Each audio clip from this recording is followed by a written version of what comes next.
You're listening to a podcast from the Finnish Football Show.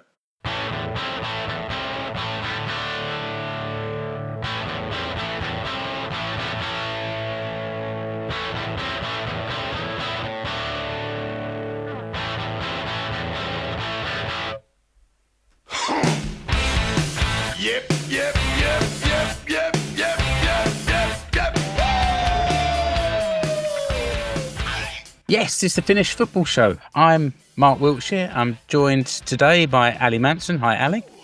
Moikka. And we're joined by a very special guest, SJK Seinäjoki Head Coach Stevie Grieve. Hi, Stevie. Hi, how are we? Yeah, very well, thanks. And Stevie offered to join us today because, listener, it's a very special occasion. This is the 200th episode of the Finnish Football Show. I think at that point I should probably have edited in some sort of fanfare to herald it. But we've only got 10 minutes or so of Stevie's time, so we'll have a chat with him first, and then we'll look a little bit more at recent Veikkausliiga action and the national teams. It's a busy summer of national team action. Stevie, thanks for joining us today. Robert, cheers for the invite. Well, you invited yourself, and I was very happy to accept that You told me it was 200 episodes in 10 years, so I said, okay, I'll come in. No, it's magic. And when I upload the episodes, I see which the episode number is, and I've seen it's been creeping up. And I guess sort of at the end of the year, we'll have to try and do something for the actual 10th anniversary. So it's 200 episodes, and then 10 years later at the end of the year. So good stuff. We did a long interview last summer that went out on the Finnish Football Show. So if anyone wants to hear kind of the backstory, then they can do that. I keep seeing different articles in different places in Finland where I'm still seeing some of the same questions being asked that we talked about last year, which is normal as more and more people get to know you and want to hear from you. But I thought I'd sort of bring it up to date a little bit, and then I've got some questions about SJK, obviously, and Ali's probably got a few things he could chip in about Finnish football in general, and then duck out whenever you need to duck out, and we'll bang on about the national teams. Nice. So, first of all, how has Veikkausliiga Season 2 differed from Season 1? I think obviously the expectation of the team was probably lower than what it was last year at the start of the season. And then, we're pretty close to going on a 5-game winning run to start the season, and we were unlucky not to be that. And then I think we had a couple of injuries, which obviously affected the team for a few games, and we managed to pick up some points. But the 2 games where we treated as 6-pointers were HJK and Turku, and we were missing half a team for both those. It's kind of not derailed the season, because I think we're back on track with the last 2 wins against Jaro and Ilves, which are both really difficult games. But yeah, it feels like we should have more points on the board. You know why? Because I've complained about it often enough. But I think when people agree with it, you know why. But yeah, it's been a good season so far. I think that a lot of the young guys have taken steps forward.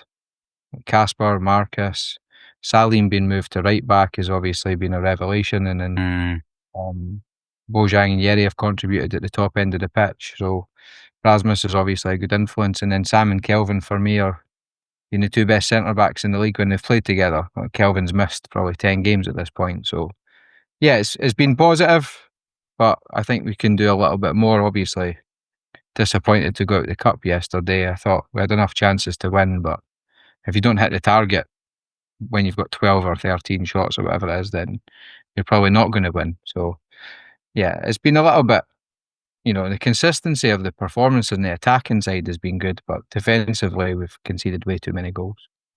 Yeah, that doesn't help when 3 of the 4 first choice defenders are out as well. Like you said, that injury struck. Was that the main cause in the drop off of results from your perspective? Yeah, because of course when you miss like a whole unit of the team, it affects.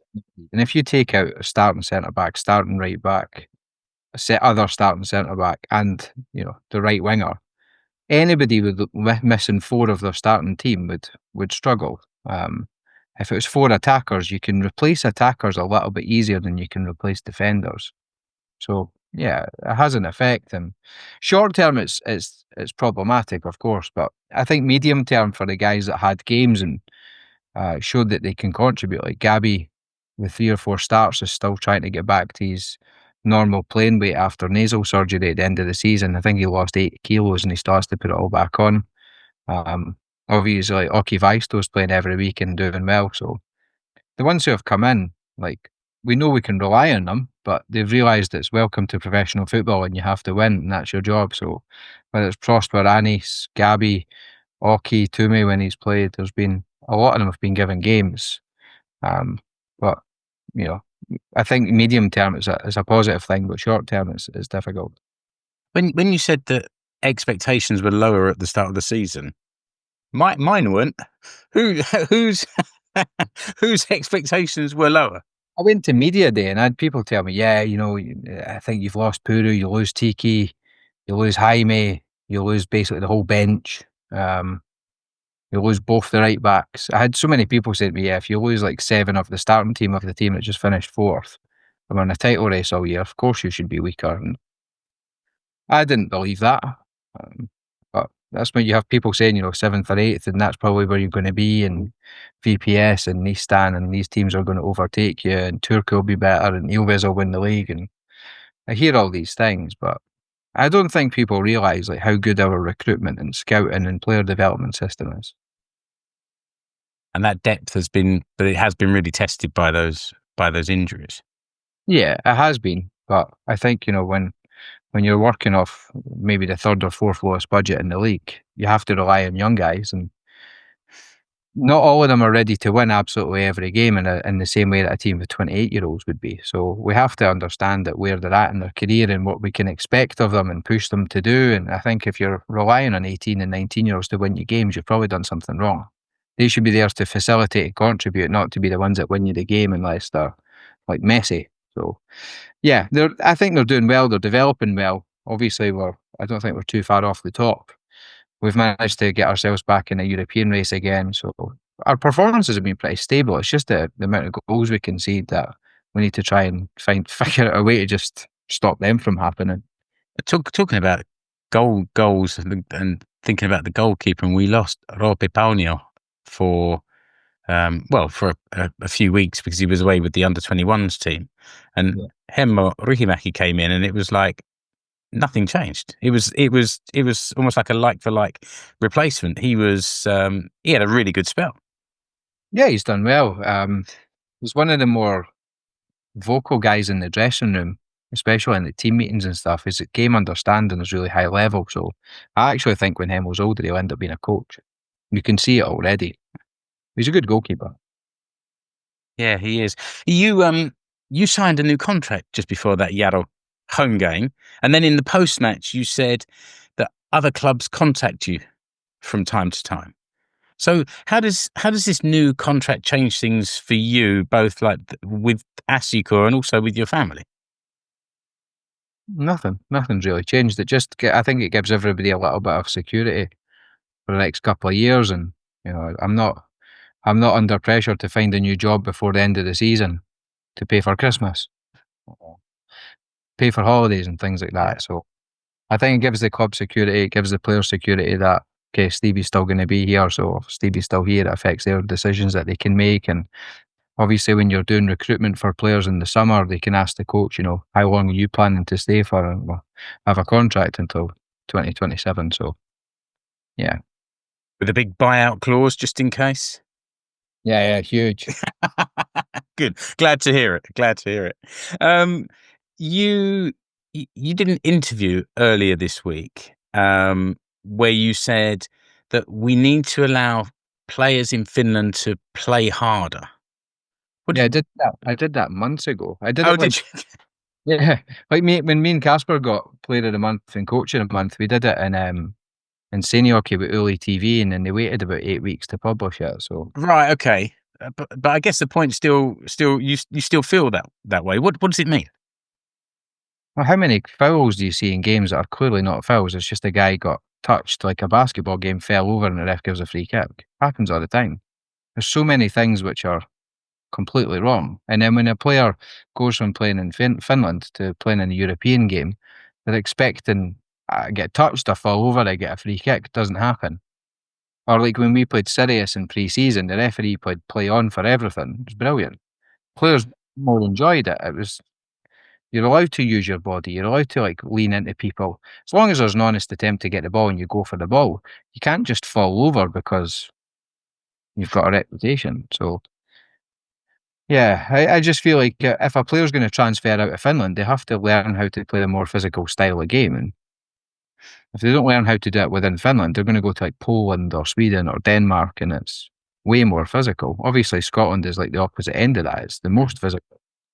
Same England, where there's so much more contact. But even going to like Central Europe or Eastern Europe, the game's more physical, more contact, and players have to adjust to that. Same with European games, same with the national team games. So I don't think that we're allowing players to prepare for higher levels of football by allowing it to be basically non-contact. And then also, if the referees allowed more to go, then we at SJK would have fewer yellow cards, and you would have less to complain about. So you'd have fewer yellow cards as well. Well, we make the second lowest amount of fouls per game. Joves have the lowest. I think Joves have got like 14 yellow cards for 7 fouls a game, and we are 8 fouls a game with 26 yellow cards. Wow. Well, we've already checked the data. We're a massive outlier on this. Any idea why? Yes. Anything you want to share on the podcast, or not really? No. I had a very positive discussion with somebody this morning about a lot of the decisions, and he tends to agree that we've been on the wrong side of a lot of these decisions. And some of it, like Ola Tessalimi getting a yellow card for dribbling last week. That was I've looked at it several times. I've got no idea. Yeah, but again, I'm complaining for things which I have a valid point to complain about. But if I don't complain, who will? I have to protect my players and my club team. You know, if I don't feel something's done right, I have to say so. I'm not going to stand there and just watch it and accept it and be like, oh, well, maybe next time. It's not how it is. I'm more competitive than I probably should be. I want the players to be the same way. So, yeah, you'd like to think it evens out over time. Ali. Yeah, Stevie, I was just going to ask, how do you prepare on a match day? Yeah, normally in the morning I'll prepare the presentation. Depends if it's home or away.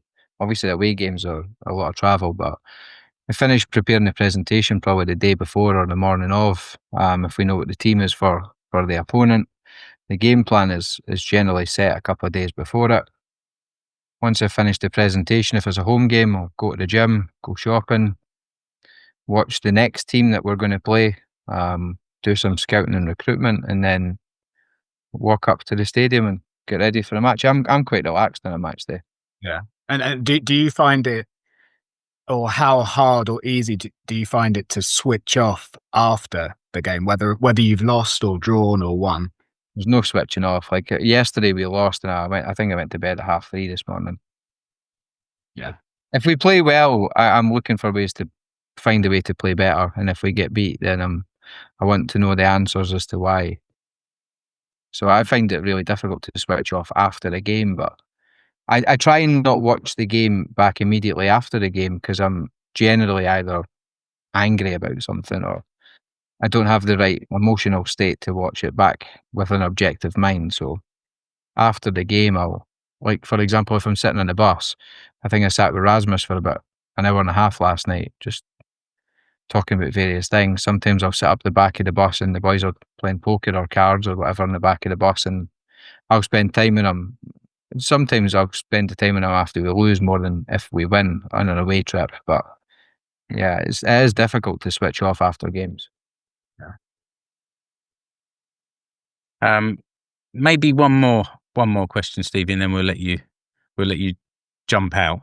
So SJK has been drawn to play KI Klaksvik from Faroe Islands in Europa Conference League. I'm very lucky that the home game falls just before my holiday. So I'll be there at the home game. But what do you know about the opposition, and how will you prepare for this European fixture? Funnily enough, more than I should. Way more than I should. More than any normal human being should know. I'll tell you a funny story. When I lived in Canada, must have been like 2017, I was bored and put Football Manager on. And I loaded up the Faroese League and went Klaksvik. Right, you've managed them then, kind of. Football Manager, like Yeah. years ago. And a lot of the players that are still there were in that team.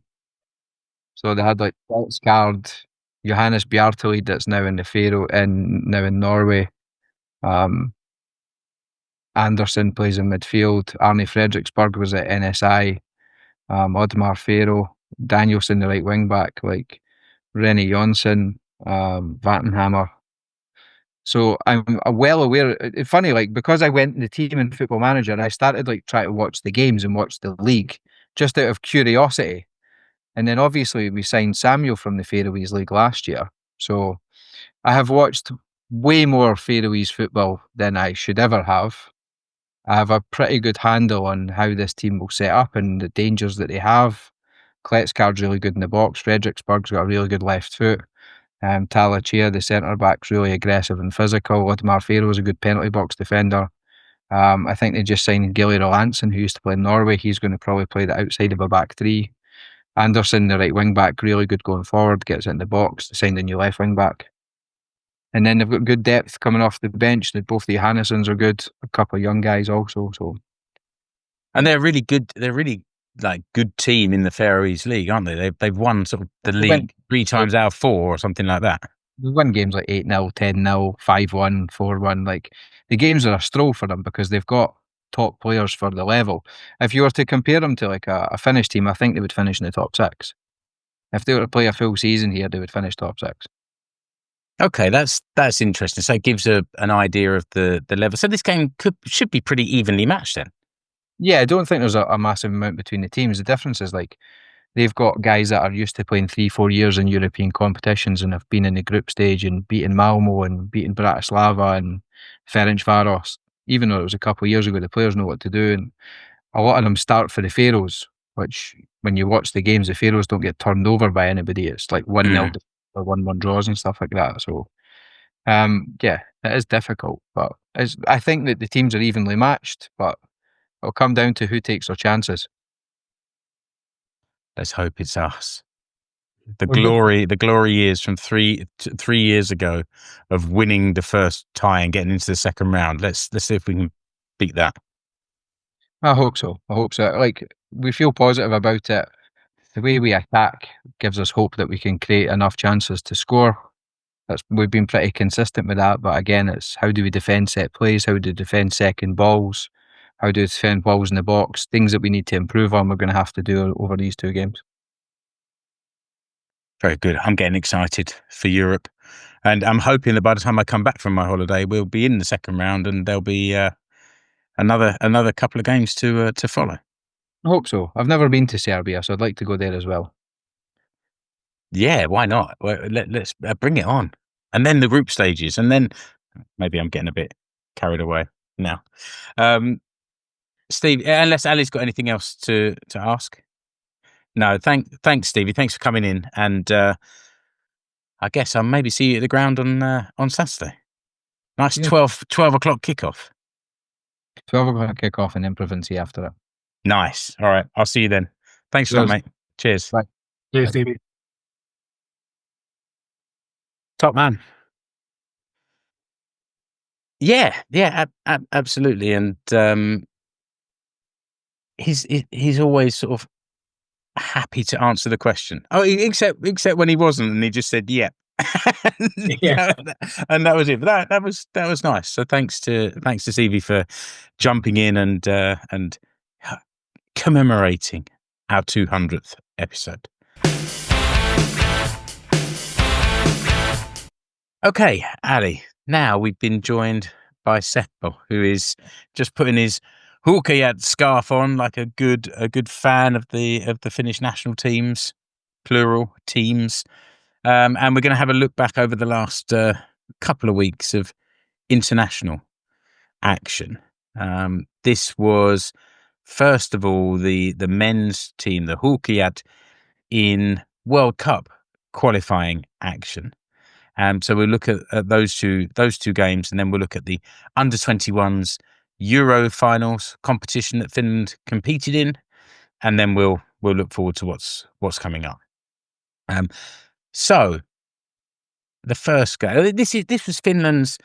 This is kind of traditional now. This first weekend of June, there's normally a couple of games, and if we're lucky, there's a couple of home games.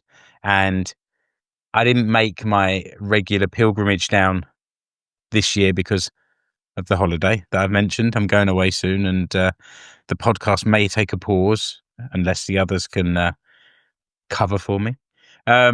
So we didn't travel down for this game, but you guys were both there for Finland 0, Holland 2, right? Correct. So maybe Seppo, first of all, what did you expect from this game before we went into it?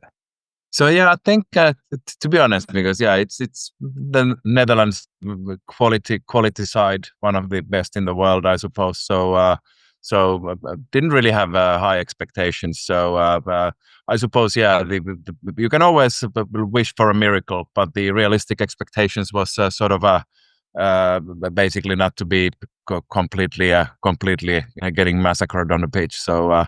So in that sense, sort of when you don't expect much, then I don't think Finland was bad. It's sort of nothing to write home about, but basically it's just the difference in quality is just too much. I wondered beforehand if at the end of a long season, if Netherlands would make changes to their team, would they be weakened? I mean, I think you have to go quite deep until they're a weak team. But I just wondered if we might be able to catch them off guard. And then when I saw their starting 11, and I was like, "Oh boy, this is going to be tough."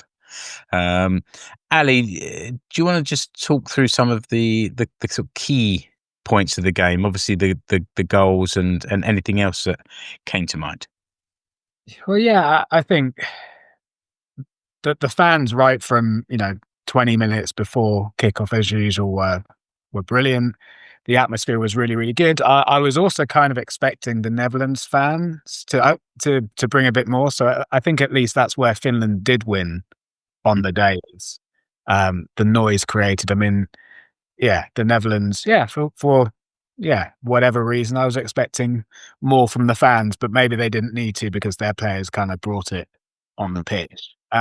I think the key moment is after 6 minutes when, was it Kaartinen? I mean, it's a long time ago, but Kaartinen sort of chest and shoulders it, hopefully back to Radetzky, and of course it just didn't get enough power on it, allowed Memphis to get through 1-on-1, and because of where the ball landed, he had the whole goal to look at. It didn't really matter that Radetzky was there in the middle, but he just had all the time in the world to pick his spot. And I think the whole stadium knew when the mistake happened, it's like, okay, well, this is going to be a goal. There was like a real silence in the stadium at that moment, because a player with Memphis' quality isn't going to miss those chances. And the only sound that could be heard was Kaarinen's brain fart as he tried to play that ball backwards. And the thing is, it's something that he's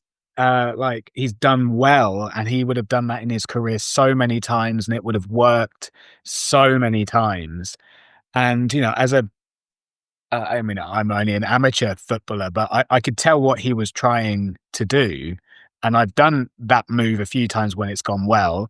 And I've done it a few times when I think I've done the same thing when it went well, but then it actually went terribly. So, and it was just one of those moments where you're just like, okay, well, you can see what he was trying to do, but it wasn't going to work out. And then as soon as that goal went in, I think it kind of calmed any kind of I wouldn't even say the Netherlands, the Dutch players were nervous at all, but then they're like, oh, okay, we've got this goal. Now we can really play our stuff. And then, I think it was, in the 23rd minute or something around that time when Cody Gakpo, who played really well on that left-hand side, who is clearly a very good player, whipped in a cross that is really hard to defend, I think. And Denzel Dumfries at Inter Milan has scored so many goals like that. Not just the season just gone, but over the last few years, he always arrives at the back post and scores those type of goals. And I think Finland could have done a little bit better in defending it. I think, was it Rob Ivanov, who I don't think he ducked out of the way, but I feel like he wasn't sure if anyone was coming behind him, and clearly there was a breakdown in communication because, he probably could have got to it. It looked to me like he ducked first of all, but when you watch it again, it probably was way too high for him to reach. The ball was high and up over and then dropped right near the back post. I think really hard to defend. Yeah, and I think, to be fair to me, it was probably so many things are going on in his head at that moment, and so it probably, he just had a bit of a mind blank and then hoped that Cody Gakpo had overhit the cross, but of course he hadn't. And then it's 2-0, and as Seppo kind of alluded to earlier, then you're kind of thinking, oh, is this going to be 5 or 6 today? Because there was in our WhatsApp group, the larger WhatsApp group around the show, there seemed to be two schools of thought. There seemed to be the original Finnish football show hosts who were a bit traumatized from the Hans Backer era, and feeling a bit more negative about it. But then the Finnish fans in the group were a lot more positive, and I think you summed that up, Seppo, with what you said, that it wasn't awful, but it was just a golf in class. Yeah, and I think, to be fair, then of course of the Dutch team, they took their foot off the gas. Basically, it's sort of so it's a little bit difficult to say, because during the second half, Finland was actually playing. It seemed really good, and then again, because if you have a side that who's comfortable in the lead and they don't want to put too much effort into it, so then you can't really judge it. So it seemed like the Dutch were in control, but then they weren't eager to score more. But I see I don't think that it was an awful performance by Finland. It's sort of a couple of mistakes. But it could have been better. But then second half and Finland didn't give in. So I think that's a positive. Yeah, that's true. And well, whenever your team loses, you come out of the game feeling a bit. But then 2 days later, it was another home game against Poland. A Poland without Robert Lewandowski. That was quite the story beforehand, wasn't it? That he'd fallen out with the coach spectacularly and refused to play for the country again until the coach was gone. Which was brilliant news. It was brilliant. It was brilliant news for us. Yeah, that's true. And they'd been on a difficult run, and this is obviously part of what Lewandowski was complaining about, was the way the team had been managed. And there was another article, I don't remember the name now, but a retired Finnish footballer who played under this same coach before, who it was a brilliant article. It was just scathing attack on this guy's sort of management skills and personality and everything. It was incredible. But so we went into this game against because Poland has been difficult for Finland in the past, and there've been some heavy defeats, but This went the other way.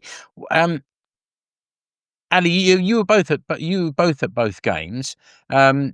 Seppo, you were in the Pohjoiskare, the sort of Finland Ultras section. What about you, Ali? Where were you? I was just behind them to the side. So right at the front of that second tier. Yeah. I actually think that's probably the perfect place to watch, because you're in among it, but you've also got just that little physical barrier as well. Yeah, I was a little bit higher up on the left part, Pohjois-Karre, of course. So, but I had a little bit of a more of a better view of the game itself.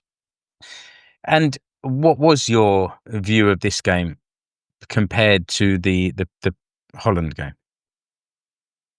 How did you see the game? What did you think about the game? I honestly, because of course the obviously Poland is not the same as Holland, and sort of high hopes. It's quality side, but especially with this news of turmoil in their squad, then that's great news, and that was sort of like my expectation was to get a win.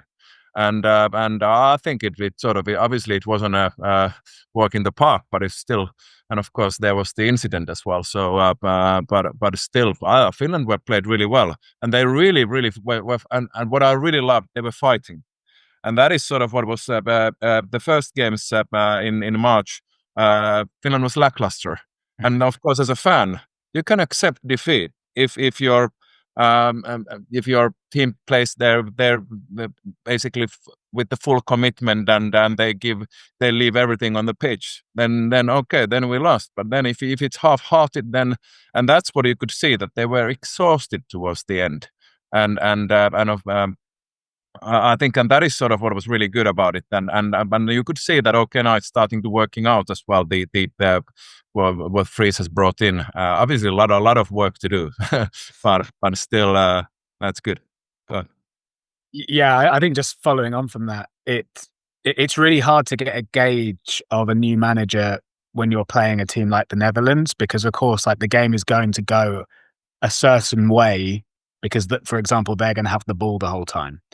Whereas what was so nice about the Poland game is, there was intensity, and you could really start to see the plan and what the team is actually working on, and what maybe the team is going to start to look like under this management. I thought the performance in general was really good.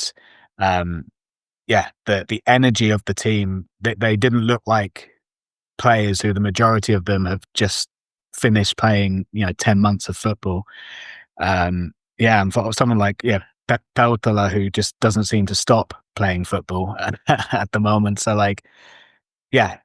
it was something that gave me a lot of hope moving forward. And actually, when you look at the team, I think it's probably arguably maybe a strongest 11 that we can put out. I mean, this is just where I'm thinking maybe the team is going forward. And I think now that Antman has maybe really put his case forward that he has to start every game, because I thought he was the best Finnish player against the Netherlands. He was the real standout performer for me over the two games. Fully agree. I think it's a no-brainer to me that Antman he's got the qualities of a modern good footballer, fast, skillful. Also, he has sort of the courage to try out even the things that sort of the right kind of attitude as well. I'd say that I disagree a little bit that whether it's the best 11, because there are a couple of players from the under 21 side who could be arguably in the starting 11. But I think that was sort of out of the squad. That would have been the best. But then maybe Keskinen and perhaps someone in the central defense as well. But anyway, but. Really gave a lot of hope after sort of the very how would I put it, tentative start in March. Yeah, just for the record, the Finland goal says to finish 2-1 to Finland. The first goal was a Joel Pohjanpalo penalty, which was awarded by VAR. It was a strange situation because there don't seem to be that many camera angles of this incident, and it's really hard to see the contact on was it Antman himself that went down, and he was hurt because he was holding his foot and he stayed down, but you couldn't really see where the contact was. But luckily the VAR could, and Pohjanpalo came stepped up and sort of drove the ball low and down the middle and for 1-0. And then the second goal in 64 minutes, really powerful run from Ant-Man down the left, drove the ball across into the centre of the box, and Chelman tried to sort of slide in, made contact with his outstretched right foot, but his other foot stuck in the turf, and he sort of went flying through the air. It looked like the most awkward goal you could ever imagine, but it was a really good finish. It was the aesthetics of it is the only thing I could possibly comment on. Before 5 minutes later, Poland got an equaliser with a bit of a scrappy goalmouth scramble. And that, am I right in thinking that the incident that Seppo referred to happened sort of shortly after all of the goals? It was 72nd minute. Yeah, exactly. Yeah. Yes. And again, I don't know if we necessarily need to go into too much detail, but a member of the crowd was taken ill, some kind of seizure or heart attack or whatever, and was being resuscitated in the stand. And obviously the TV cameras didn't show what happened, but later you saw sort of pictures of them holding a blanket up to give some privacy. But there's a lot of people seated the other side of that blanket. I think, Seppo, you were sort of see what was going on. Yeah, about 40 meters away or so, and of course I could see the actual procedure or basically what was going on, and they were swapping people basically. But really, I have to say that the emergency staff were doing a wonderful effort there, and even though obviously he didn't make it through the night, but apparently he was still alive when he was taken to the hospital. So they actually did all they could, and it's incredible. And but anyway, so that's of course a shocking thing, and the I think the absolutely a horrible incident, but then these things happen in life, and I think the way the crowd reacted and the way the people were basically were sheltering and basically putting in the blankets, and you could clearly see that everyone understood the seriousness of that as well, and I think then there was the only of course the annoying part was there that the Polish fans, I don't think they realized what's going on, and they were trying to sing there, and then the Finnish fans booed back, but I wouldn't make much of an issue out of that anyway. So no, it didn't. The singing didn't last that long, really. Maybe they thought that this was something trivial, and then when they realised how important, whereas I think the Finland fans, we've seen this just 5 years ago. Yeah, exactly. Yeah, 4 years ago, Copenhagen as well. So yeah. This it was sort of a little bit of a déjà vu. Yeah, really, really weird. It doesn't happen that often, either on the pitch or in the crowd, and to be there for both of those, it's quite something. And like you say, sadly, the man involved didn't survive, and it's a tragic situation. Back to the football that started after a 40-minute break. That's another thing. Like, how often do you have a break and the game continues? And when the players came out, they just carried on where they left off. It was quite. You wonder if the game's going to slow down, but it didn't. They played out those remaining 20 minutes or so, 11 minutes of added time at the end, and Finland managed to hold on. Exactly. I think it was quite surreal there, and the atmosphere, and a lot of people left, and I was almost gone already. But then when they announced that, I could see that they are actually taking him out, and you could see that it's not in a body bag, so that it was looking a little bit promising. So then I decided to stick through it, and but anyway, but of course, sort of, you didn't feel the importance of the match anymore after that. There was sort of no major celebrations well, there were still celebrations, but it was not the same exactly. But perhaps actually one thing I want to go very quickly back to the Holland game, because the fans were amazing after the match, after the 2-0 loss, and that was what I really loved as well, that showing the support, and basically because new manager 2-0 loss, but basically showing that we're there, we are behind you, we are fully supporting you. And basically people stayed for 15-20 minutes singing, chanting behind the goal despite the loss. So I think that was actually worth a mention.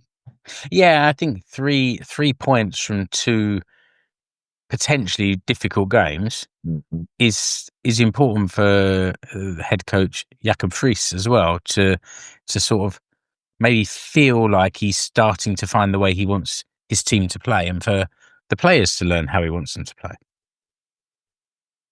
I've got a good feeling about it now, because I actually was lucky enough to meet him in person and in the airport in Malta.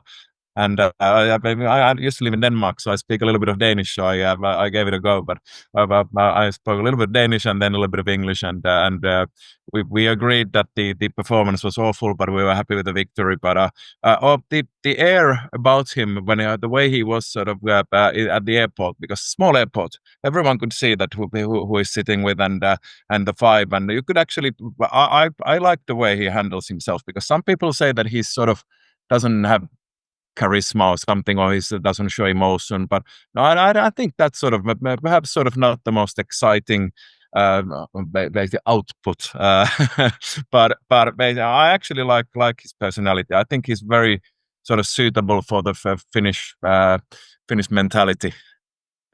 Good. It's good to get those little insights as well, because sometimes it's just difficult to get personality from a written interview or even from a TV piece. It's when you meet someone and you get that feel, that vibe from them.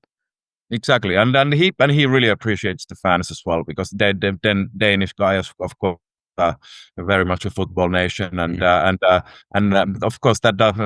Hans Back appreciate the fans, and that wasn't enough. But then we have Stuart Baxter or Roy Hodgson couldn't have given a toss about us fans.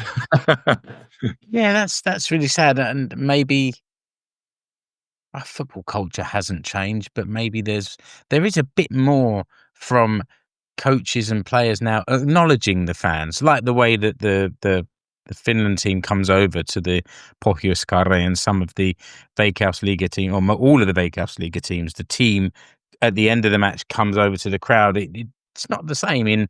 Maybe with those two coaches you mentioned, they were British coaches sort of 20 years ago, and the culture was very different then. You're starting to see more of it now, but it's still not every game do you get that interaction between the fans and the players. Exactly, yeah. All right. So you mentioned a little bit about the Pikkuhuuhkajat, the Finland under-21s just now, Seppo. Why don't we start by just talking about the results, who they played against, and then I'll ask you for your experiences, because you've been traveling, you've been a wandering Finland fan. So Finland were playing in group.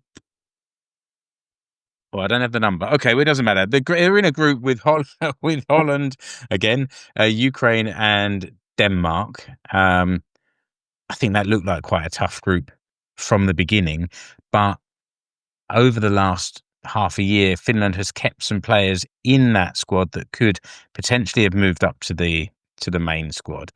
The other thing that was notable, I think that players had to be under 21 when this competition started in September 2023. Is that right? So quite a lot of the players in this under 21s competition were 23 years old. And so okay. And so what I noticed during this competition is, looking at the players, I didn't recognize many of the names, some of them, but not many. And then when I looked at their career, it's because they're 23 years old, but they left HJK when they were 17. So there wasn't really the opportunity for me to know them or recognize them or anything. So I just watched the games thinking, okay, I'll just watch and see what they're like. There was Topi Keskinen there, and Nathan Scooter, and Miro Tenho, and these are players who've been in and around the Finland first team. But I made no judgment beforehand. I didn't know how this was going to go. kept an open mind, and it was challenging. I think the first game, Finland against Holland, that was a bit of a missed opportunity. Finland played really well and took the lead in the first half an hour with a goal from Terho on 25 minutes and then Keskinen on 28, and it was like, oh my god, this is unbelievable. Netherlands pulled it back with the first goal on 59, and then the winner on 90 plus 3, and that's the one that felt like a real gut punch, didn't it? Overall, a 2-2 draw against Netherlands is not a bad result, but when it goes at the very end, that's really tough to take. Then the next game, I thought this was more disappointing. Finland 0, Ukraine 2, because I don't feel like we really got into this game. And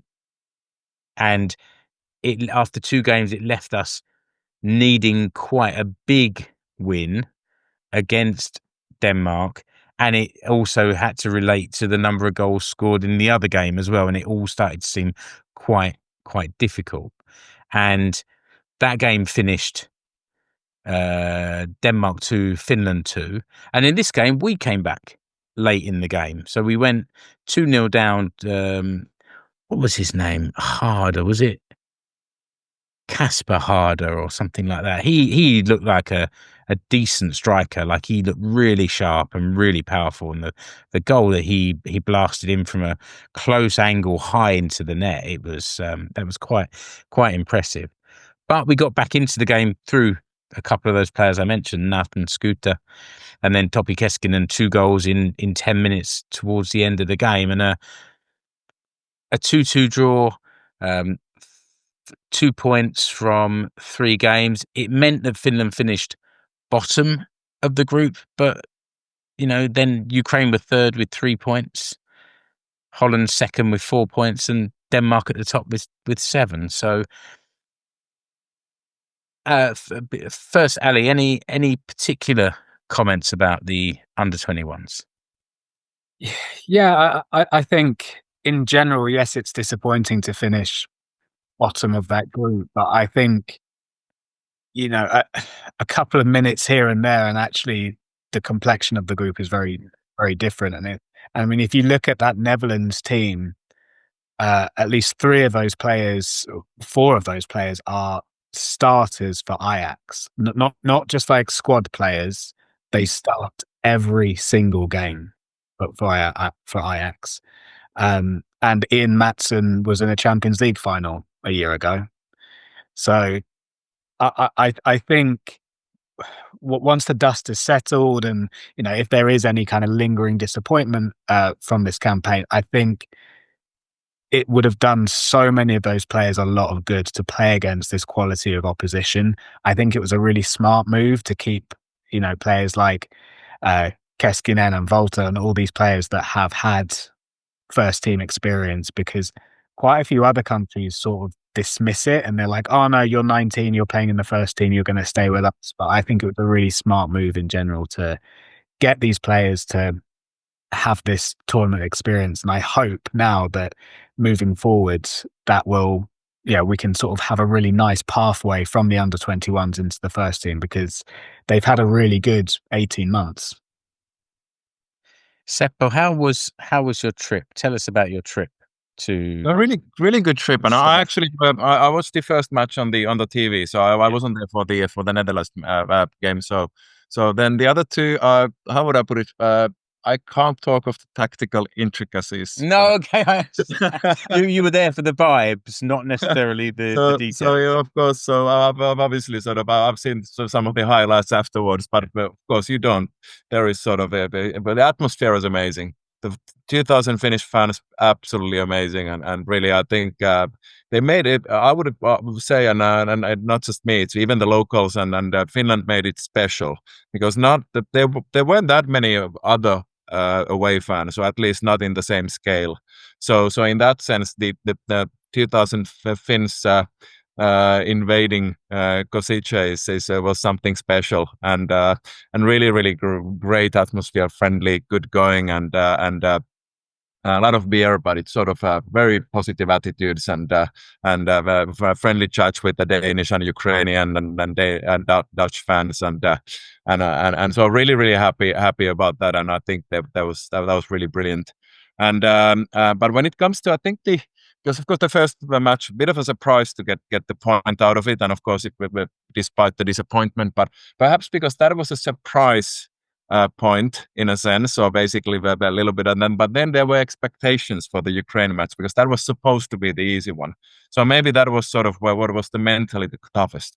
And also, you can't sort of dismiss the fact that the Ukraine is basically the situation 70 kilometers from Kosice over the border. They're basically at war. So that must have an impact. Yeah, and you mean to sort of fire them up somehow, to motivate them, or to? I suppose, yeah, because the opposition, they're not just playing at the tournament; they're also at war. So it's sort of it is a sort of a difficult, perhaps, and plus also the same thing that now we are supposed to beat them, and the sort of like Finland perhaps plays better as underdogs. Yeah. So, but and that's why I was really happy with the recovery to the Denmark match, and especially because coming back from 2-0 down, and also because it looked like I think they needed to score 3 more goals or whatever, but should have been a clear victory. So no real chance of progressing, but they still gave their everything on the pitch. So again, and the same as what I was saying about our Huuhkajat team, they fought so hard. They were absolutely exhausted, and of course it was warm there as well. So it really, and again the effort was fantastic, and again I think the outside of their skill sets, it seems like it's a team full of good guys as well. Really, they came to the fans and basically did Oi Suomi on with the fans at the end of the third game, the third match, and really excellent atmosphere. And I think they must have had an amazing tournament despite basically being the fourth in the group. You mentioned earlier a couple of. Well, no. Let me say one more thing first about the fans. It was noticeable. Well, a lot with this competition. I basically watched the Finland games. I haven't watched much else. I would watch England, but they always seem to play at the same time as Finland. It's really annoying.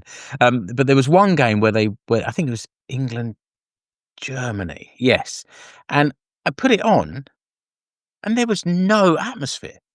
There was a little bit of England, and I was listening, thinking, wow, the Finland fans were unbelievable. Filling, but that end, wherever end they were in, and the noise they made and the support. I think the Pohjoiskari organisers, where they go to the first team, the under-21s, the Helmarit games, and get the atmosphere going, just stunning, incredible what they do. You mentioned before a couple of players that maybe you would expect to be back in the first team. One of those was Topi Keskinen. You said somebody in defence. Who was in your mind? Yeah, I suppose Ville Koski. And but I'll be totally honest here, transparent. That's because I've read a lot of praise about him. Okay. I was focusing on his performance myself at the tournament. So, and he's been apparently very impressive in his league side in the.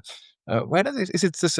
In the Balkans? I even forget where he actually plays now. But they're basically somewhere in it's Croatian league, perhaps. But anyway, so the trip to Slovakia has erased my memory for some reason.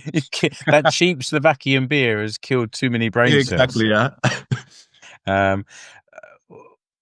What about you, Ali? Anyone that caught your attention? You're more qualified to comment on this, as you've been watching them on the telly instead of my bad behavior.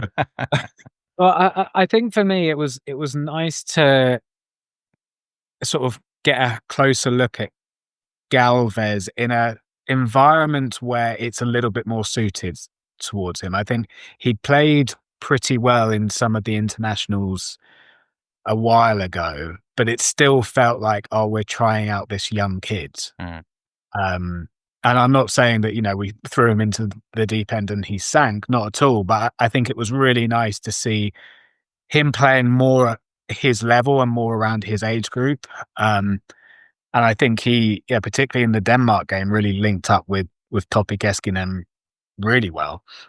So I think, for me, like he was sort of more of like a standout guy that, I mean, I was hoping that he would do well, but it was just nice to see him kind of like come through that tournament with, quite a few positive things for him. And then, of course, there's, the obvious players. I think, Topi Keskinen was going to play quite well at that tournament. He's had a good couple of years. And then, I've always been a Matti Peltola fan as well. So I think it was quite nice for him to be a leader again. But I also kind of feel like when I watch the Huuhkajat games, he has leadership qualities in those games as well. So I think he was probably a really good person to have around for the younger players and the less experienced players as well. Yeah, the person that I agree about Galvez. I kept an eye out on him because my stepson Topias always says, "Mr. Galvez on." Like he's aware that this young boy coming through Manchester City's academy is a Finnish player, and he always says, it's become a bit of a meme in our house every time the game kicks off. Mr. Galvez on, and now we watched some games where Galvez was on the pitch, which is good. The person that really caught my eye, and he didn't play like all of each of the games either, was Adam Markiev in the midfield. He looked really like strong in the tackle and then capable of running with the ball and laying the ball off. And you could see a pathway for him to come in and sort of eventually ease Rasmus Schuller out of the team. That kind of role. Not yet. We don't want Rade out of the team just yet. But that sort of position, that looked he looked really good and just caught my eye. What was interesting is that the commentator in the final game said that Vanhanen was Finland's man of the competition, and somehow I heard his name, but I didn't notice him so much. So it's really interesting how different people, someone just catches your eye and you think, oh, them. So it'd be nice now to see which of these players start to make it through. Most of them are playing overseas. So again, that's why we don't get to see them so much until they come into the international team. But is it that there didn't seem to be an out and out striker in that team?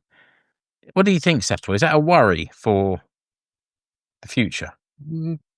Perhaps a little bit, because I suppose it's good to have. Of course, he's been the one scoring the goals, but he's not your traditional target man. But I don't know really. I suppose because if different formations, you can always play around it, and whether you need someone like that, and we do have some other attacking players. So I wouldn't say that's a major worry to me. I suppose it's sort of like considering our current squad in the Huuhkajat, and now I'm just hoping that we get some decent central defenders out of the youngsters, as that is the most worrying part from my point of view, at least. Well, we'll just have to. We none of us has a crystal ball. We just have to wait and see what comes in the next 2 or 3 years, I suppose. But we've got some names there to keep an eye out for, and I think for me, it's the first time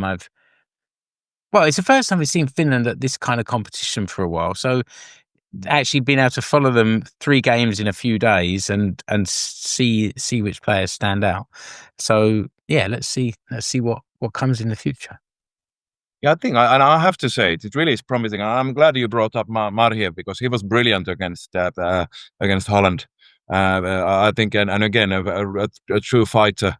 Not necessarily the most skillful player, but basically that kind of attitude takes you quite far. As for example, Aki Riihilahti can be an example of. Basically, it's so in that sense that you have different it's different styles. But what I do like that it's sort of that there are quick players, fast, there's space, because that is something you need in modern football, and that's something that Finland has been lacking. So I think, and that's why it's really good that we now have the likes of Antman, Kjellman, and of course Keskinen, perhaps the fastest of them all. Yeah, absolutely. Let's yeah, like I say, we'll see how they come through.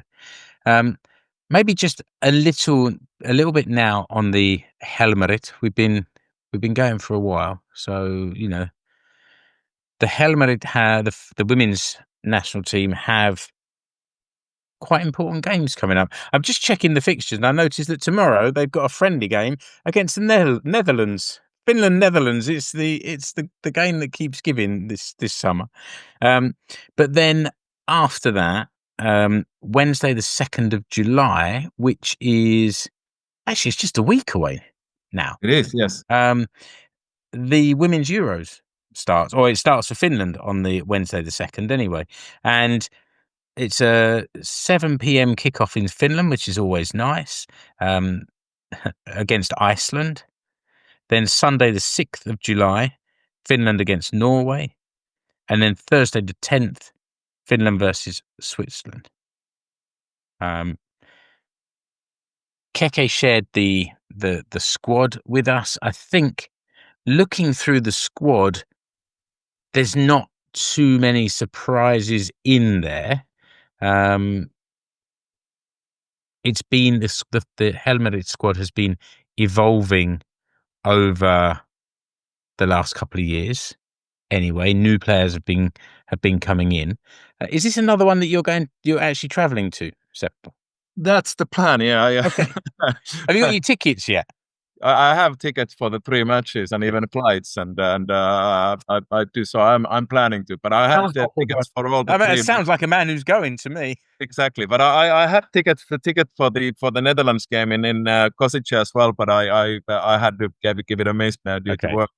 But anyway, so I'm planning to go, and I'm looking forward to it. And to be honest, I'm not too sort of the squad, no surprises. What I'm more worried about is basically I hope Kuikka is fully fit, because we could actually see that when she was missing, she was sorely missed, because she really is a leader and a world-class central defender, and we don't have a replacement for her.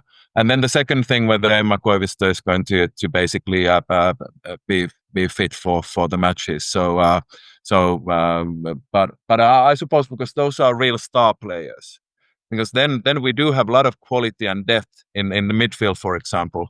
But basically, but those two are ones who don't really have the same caliber replacements.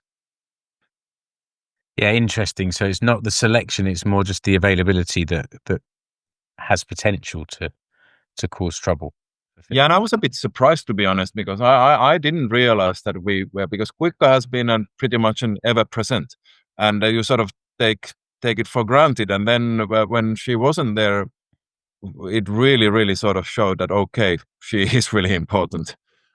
Maria Roth from Helsinki. That's a name I'm less familiar with. She's been playing in that central defensive position. Is that right? Yeah, and that is also because obviously a great player, and she's sort of perhaps a late bloomer, and only played all her career in Finland.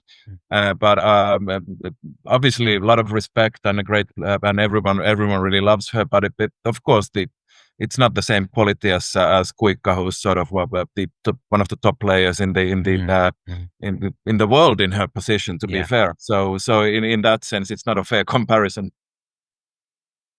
Okay, well, I think what we'll do is we'll come back after those 3 games. Try and get Keke here, because there's quite a few of the girls that he follows around South London, watching them in the flesh. That'd be good to get his perspective on these as well. And I think for this episode, chaps, unless you've got anything else you want to add. No, perhaps a little bit about the expectations, because I have high hopes. Do you? It's really Finland is a great team, and I think definitely should go through the next round. And but it's going to be really evenly matched. I think on paper Finland is really narrowly the fourth team, but basically I disagree with that, to be honest. And yeah, just following on from that, I think the last Euros, I think Finland were very much the underdogs in that it was a hard group, and it was a really hard group. And like, I was at the Denmark game, and all I can remember, there was a lot of fight, a lot of effort, but the quality against the opposition, the oppositions just kind of were always stronger than Finland. But I think this time round, there's a really good chance to get out of this group and to really do something in the competition. Absolutely, looking forward to it, because I remember the last time around in Milton Keynes where Sellström scored the first goal against Spain, but then and that was great because we got to celebrate the 1-0 goal, but then obviously Spain was so much stronger and winning the basically trophies after that. So big, basically again one of the best countries in the world. But now, and that is really great. It's exciting, and I think our Helmarit are ready to basically make a go and go all the way. I definitely got maybe not all the way, but at least to the next round and perhaps semi-finals. But yeah, but we definitely got the best person to come on and talk about this. You've got me all excited for this now, Seppo. I'm looking forward to these games next week. I think that is where we'll draw a line now, because someone has to go away and edit all of this as well. So an hour or hour and a quarter of chatting with you guys is good fun, and then an hour or so of editing it as well. So until Ali, thanks for joining today. Good to see you again. And Seppo, welcome back anytime. I'm sure once FC Lahti get back into the Veikkausliiga, we'll get you onto the Veikkausliiga shows as well. But thanks for coming today. My pleasure. Thanks, guys. Have a safe trip, and we'll see you again soon. And listener, thanks for listening. Until the next episode of the Finnish Football Show. Goodbye. You've been listening to the Finnish Football Show. You can find us online at finishfootballshow.com. Remember to subscribe to the show wherever you're listening or watching. You can follow the Finnish Football Show page and group on Facebook and also on Instagram. Escape to Suomi on Twitter is now Finnish Football Show on X. And you will find us on Blue Sky at Finnish Football Pod. See the links in the episode description, along with the links to the Finnish Football Show merch shirts.